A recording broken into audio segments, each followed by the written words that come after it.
आदरणीय प्रधानमंत्री जी के मार्गदर्शन में केंद्रीय वित्त मंत्री श्रीमती निर्मला सीतारमण जी ने आज देश की संसद में देश का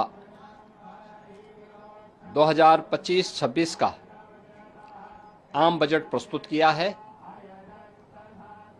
यह आम बजट विकसित भारत के संकल्प को साकार करने के लिए उठाए गए ठोस कदमों की एक आधारशिला है।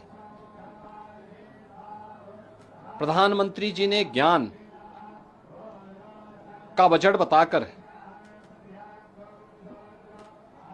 4 अक्षरों में से परिभाषित किया है। जी फॉर गरीब, वाई फॉर युवा, ए फॉर अन्नदाता और एन फॉर नारी शक्ति। यानी इन 4 महत्वपूर्ण आयामों को ध्यान में रख करके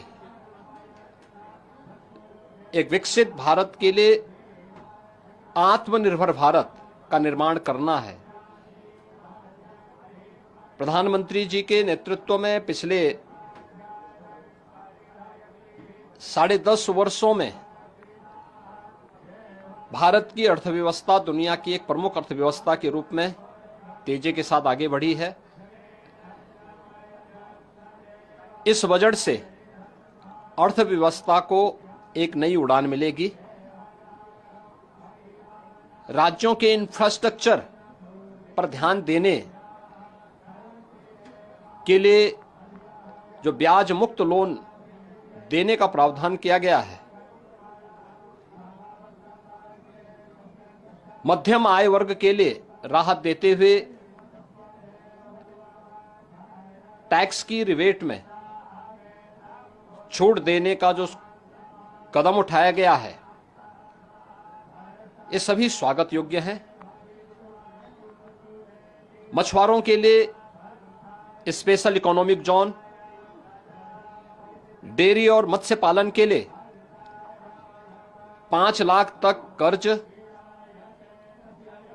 सस्ते ब्याज पर किसानों को कर्ज, कपास प्रोडक्शन मिशन, सब्जी फल की पैदावार बढ़ाने पर बल और आंगनबाड़ी 2 प्रोग्राम के ऐलान की घोषणा गरीबों को, किसानों को और महिलाओं के लिए अत्यंत लाभकारी साबित होंगे। सबसे अच्छी बात है कि आदरणीय प्रधानमंत्री जी के नेतृत्व में यह सरकार सर्व समाज के साथ ही समाज के अंतिम पायदान पर बैठे हुए व्यक्ति के बारे में पूरी प्रतिबद्धता के साथ कार्य कर रही है। अगले 5 वर्ष में 5 लाख महिलाओं, अनुसूचित जाति और जनजाति को 2 करोड़ तक की टर्म लोन देने के लिए एक नई योजना को प्रारंभ करने का प्रस्ताव, जिज्ञासा, नवाचार और युवा मस्तिष्क के लिए वैज्ञानिक सोच बढ़ाने की दिशा से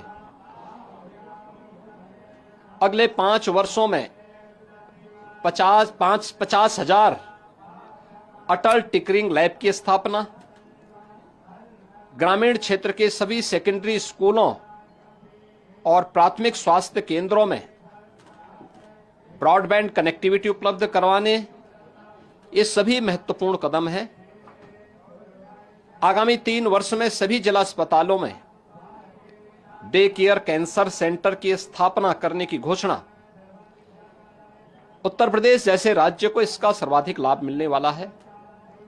centre of excellence of skilling, the centre of excellence in artificial intelligence for education की स्थापना से हमारे युवाओं को एक वैश्विक पहचान मिलेगी। अन्नदाता किसानों के लिए प्रधानमंत्री धन धान्य की योजना की घोषणा का हम स्वागत करते हैं।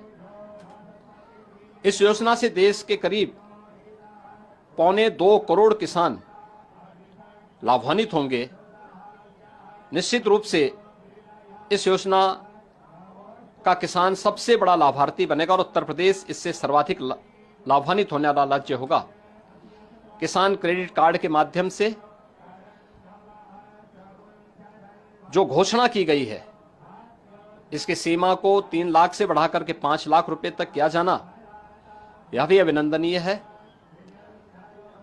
देश को $5 ट्रिलियन की इकोनॉमी बनाने के संकल्प पथ पर तेज गति से ले जाने वाला यह बजट आदरणीय प्रधानमंत्री जी के विजन को और आगे तेजी के साथ बढ़ाने का, तीसरे टर्म में